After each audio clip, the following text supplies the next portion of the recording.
Selamat pagi, perkenalkan nama saya Julita Roslin Elizabeth Zenrato, NIM 2133040101090, Prodi S1 Akuntansi Fakultas Ekonomi Universitas Prima Indonesia.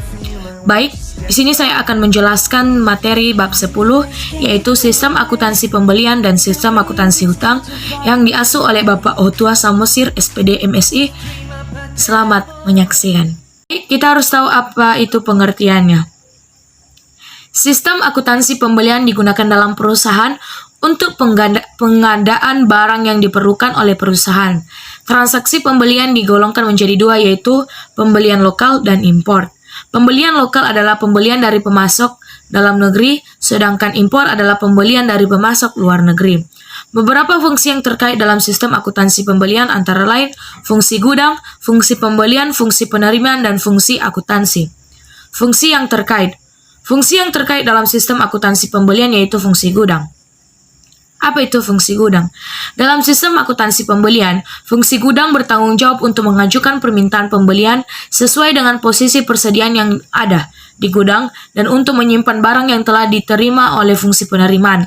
Untuk barang-barang yang langsung pakai, tidak diselenggarakan persediaan di barang di gudang. Permintaan pembelian diajukan oleh pemakai barang. 2. Fungsi pembelian. Fungsi pembelian bertanggung jawab untuk memperoleh informasi mengenai barang, menentukan pemasok yang dipilih dalam pengadaan barang, dan mengeluarkan order pembelian kepada pemasok yang dipilih. 3. Fungsi penerimaan.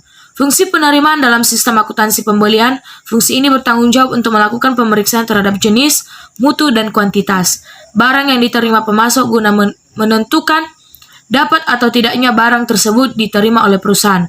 Fungsi ini juga bertanggung jawab untuk menerima barang dari pembeli yang berasal dari retur penjualan. Yang terakhir, fungsi akuntansi. Fungsi akuntansi yang terkait dalam transaksi pembelian adalah fungsi pencatatan utang dan fungsi pencatatan persediaan.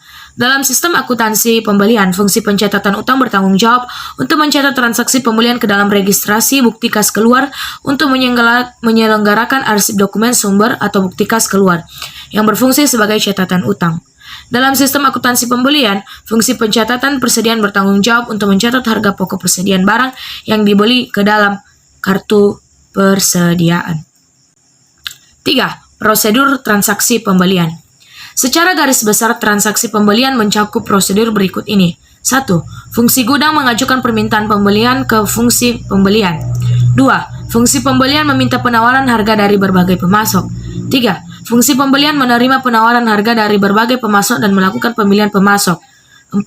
Fungsi pembelian membuat order pembelian kepada pemasok yang dipilih. 5. Fungsi penerimaan memeriksa dan menerima barang yang dikirim oleh pemasok. 6. Fungsi penerimaan yang menyerahkan barang yang diterima kepada fungsi gudang untuk disimpan. 7. Fungsi penerimaan melaporkan penerimaan barang kepada fungsi akuntansi. Dan yang terakhir, fungsi akuntansi menerima faktur tagihan dari pemasok dan atas dasar faktur dari pemasok tersebut. Fungsi akuntansi mencatat kewajiban yang timbul dari transaksi pembelian. Selanjutnya, 4. Informasi yang diperlukan oleh manajemen. Adapun beberapa informasi yang diperlukan oleh manajemen dari sistem akuntansi pembelian adalah 1. Jenis persediaan yang telah mencapai titik pemesanan kembali atau reorder point. 2. Order pembelian yang telah dikirim oleh pemasok. 3. Order pembelian yang telah dipenuhi oleh pemasok. 4. Total saldo utang dagang pada tanggal tertentu. 5. Saldo utang dagang kepada pemasok tertentu tambahan tertentu. 6. Tambahan kuantitas dan harga pokok persediaan pembelian. 5. Dokumen yang digunakan. Adapun dokumen yang digunakan dalam sistem akuntansi pembelian adalah surat permintaan pembelian.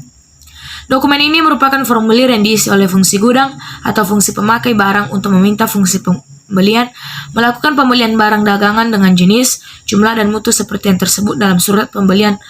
Surat permintaan pembelian ini biasanya dibuat 2 lembar untuk setiap permintaan. 2. Surat permintaan penawaran harga, surat order pembelian, laporan penerimaan barang, dan bukti kas keluar. Teman-teman bisa melihat contohnya di atas, ada penjelasannya. 6. Prosedur yang membentuk sistem pembelian. Beberapa prosedur yang membentuk sistem akuntansi pembelian antara lain. 1. Prosedur permintaan pembelian. Dalam prosedur ini, fungsi gudang mengajukan permintaan pembelian dalam dokumen surat permintaan pembelian kepada fungsi pembelian. 2. Prosedur permintaan penawaran harga dan pemilihan pemasok dalam prosedur ini. Fungsi pembelian mengirim surat permintaan penawaran harga kepada para pemasok untuk memperoleh informasi mengenai harga barang dan berbagai syarat pembelian yang lain untuk memungkinkan pemilihan pemasok barang yang diperlukan oleh perusahaan. 3. Prosedur order pembelian dalam prosedur ini, fungsi pembelian ini mengirim order pembelian kepada pemasok yang dipilih dan memberitahukan kepada unit-unit organisasi lain dalam perusahaan. Misalnya, fungsi penerimaan, fungsi yang meminta barang, dan fungsi pencatatan utang mengenai order pembelian yang sudah dikeluarkan oleh perusahaan. Prosedur penerimaan barang dalam fungsi ini, fungsi penerimaan melakukan pemeriksaan mengenai jenis, kuantitas, dan mutu barang yang diterima oleh pemasok, dan kemudian membuat laporan penerimaan barang dan menyatakan penerimaan barang dari pemasok tersebut. Prosedur pencatatan utang dalam prosedur ini, fungsi penerimaan memberikan laporan penerimaan barang ke fungsi akuntansi. Terima kasih atas perhatiannya. Tunggu kelanjutan video untuk bab 11. Terima kasih.